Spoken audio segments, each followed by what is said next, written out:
Ang mga tapat na tagahanga ng national artist na si Nora Aunor ay pumila sa The Heritage Park sa Taguig City, Bohol upang masilayan sa huling pagkakataon ang superstar na aktres bago siya ihimlay sa libingan ng mga bayani.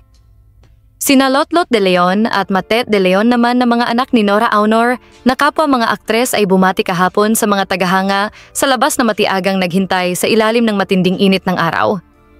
Nagpahayag ng pasasalamat si Lotlot sa lahat ng mga kasamahan sa industriya na bumisita na sa burol ng kanilang ina na nagsimula noong Huwebes.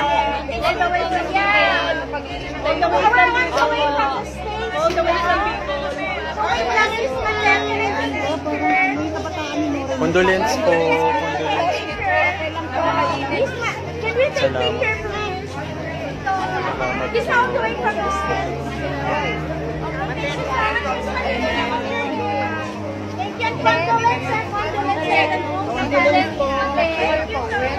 Mamaya po, nandiyan kami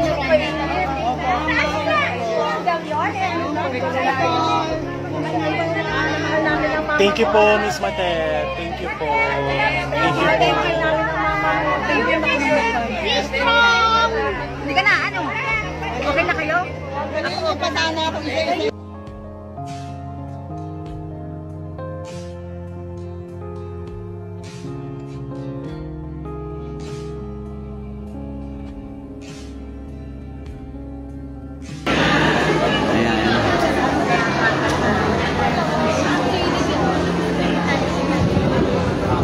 Sino ba dadating? May dadating bang artista kaya ganito?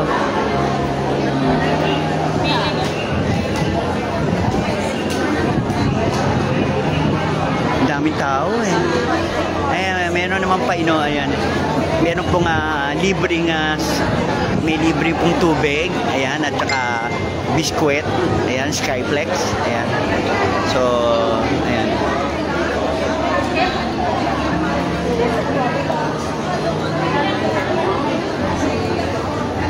Nagsisimula nang dumami ang tao. Anong oras na ba? Anong oras na? 1:40 pa lang, Diyos me.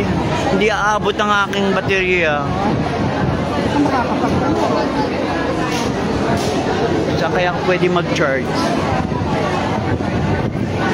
Lobat na ako.